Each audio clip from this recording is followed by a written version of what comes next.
Rep champion Stan Mikita may be remembered for his remarkable hockey career, but the truth is far more heartbreaking. In his final years, this beloved Chicago Blackhawks legend couldn't even remember his own name, let alone his incredible achievements on the ice. By 2018, when Stan Mikita passed away at age 78, his mind had been ravaged by not just one, but two devastating brain diseases. Doctors confirmed he suffered from severe Lewy body dementia and stage 3 CTE, chronic traumatic encephalopathy. This Hall of Famer spent his final years in full-time care, unable to recognize family members or even himself when footage of his playing days appeared on TV. What makes this especially tragic is that this wasn't random bad luck. His brain damage was directly linked to the punishment his head took during 22 seasons in the NHL. All those hits, all those games, 1,396 of them, slowly destroying the very thing that made him special. And the worst part, the league never warned him about the risks. Long before he became a hockey icon, he was Stanislav Guoth, born in 1940 in a small farming village in what's now Slovakia. His early childhood unfolded under the shadow of communism in post-war Europe. His parents made an unimaginable sacrifice in 1948, sending their 8-year-old son to Canada with his aunt and uncle to escape the communist regime. Imagine being that child, crying at the Prague train station, even considering jumping off the train to run back home. When he arrived in St. Catharines, Ontario, just before Christmas 1948, he couldn't speak a word of English and had never seen hockey played. The transition was brutal for young Stanislav. Despite being 8 years old, he was placed in kindergarten to help him learn English. Other kids cruelly called him a DP, displaced person. This outsider status made him develop a feisty, combative personality.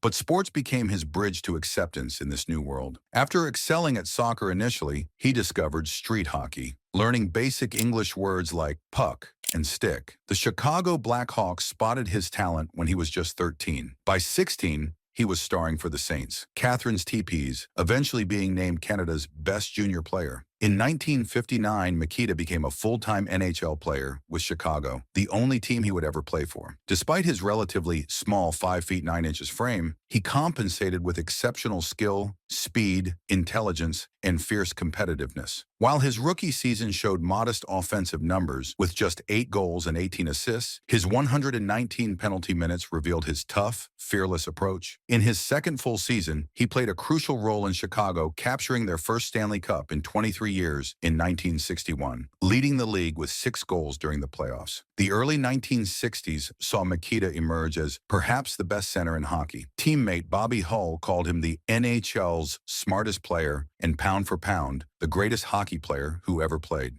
Mikita's offensive dominance peaked in the mid to late 1960s. He captured the Art Ross Trophy as the NHL's leading scorer 4 times in 5 seasons, between 1963 and 1968. He twice won the Hart Memorial Trophy as the league's most valuable player. In the 1966-67 season, he tied Bobby Hull's single-season scoring record with 97 points. While Hull was the flashier star with his booming slap shot and magnetic personality, Mikita was the intelligent, versatile engine of the team. Hull might have received more publicity, but Mikita's consistent brilliance and franchise records demonstrate an impact just as profound. When he finally hung up his skates in 1980, he ranked 3rd all-time in NHL career scoring and held Blackhawks franchise records for regular season games played, assists, and points that still stand today. But there was a dark side to Mikita's early career. They called him the Little Devil for good reason. Between 1963 and 1965 alone, he amassed a staggering 300 penalty minutes, despite winning scoring titles during the same period. Then something remarkable happened. Around 1965, Mikita's young daughter Meg, about 4 years old at the time, was watching a Blackhawks road game on television with her mother. Seeing her father seated in the penalty box yet again, she innocently asked, "Mommy, why does Daddy spend so much time sitting down?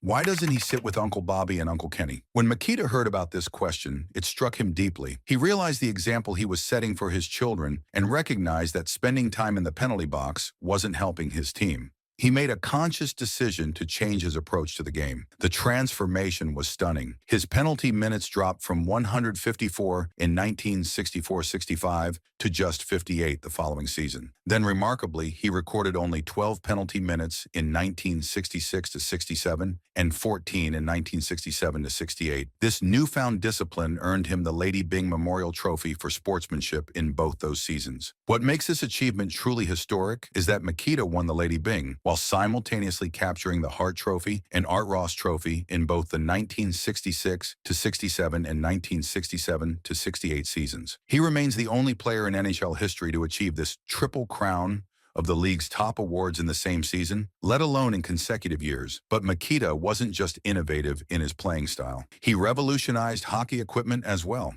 During a practice session early in his career, his stick blade accidentally got caught in a bench door crack as he skated by. When he yanked it free, he discovered the blade was bent into a curve. Rather than getting a new stick, he continued practicing and immediately noticed the puck behaved differently. Recognizing the potential advantage, Mikita and Bobby Hull began deliberately experimenting with curved blades. They found that heating wooden blades with a propane torch allowed them to mold the wood into what became known as the banana blade. This innovation transformed the game, allowing players to shoot with greater power and accuracy and confound goaltenders with unpredictable shots. The curved stick became so effective that the NHL had to step in, implementing a rule in 1970 limiting the maximum curvature to 1/2 inch. This regulation remains largely the standard today. Mikita was also an early adopter of protective equipment. After suffering a severe ear injury from an errant shot in 1967, he began wearing a helmet full-time. However, we now know this protection wasn't enough to prevent the long-term brain damage he would suffer. Off the ice, Mikita's legacy is equally impressive. In 1973, he co-founded the American Hearing Impaired Hockey Association, ARIHA, with Chicago businessman Irv Tianabik. The inspiration came from Tianabik's son, Lex, who was hard of hearing and faced difficulties playing hockey. Mikita embraced the idea, likely relating to his own experiences as an immigrant struggling with a language barrier. He reportedly stated he might as well have been deaf when he first started playing due to his lack of English. IHA's cornerstone program became the annual Stan Mikita Hockey School for the Deaf and Hard of Hearing, a week-long summer camp held in the Chicago area. The camp brings together young athletes from across the United States, providing instruction from high-level coaches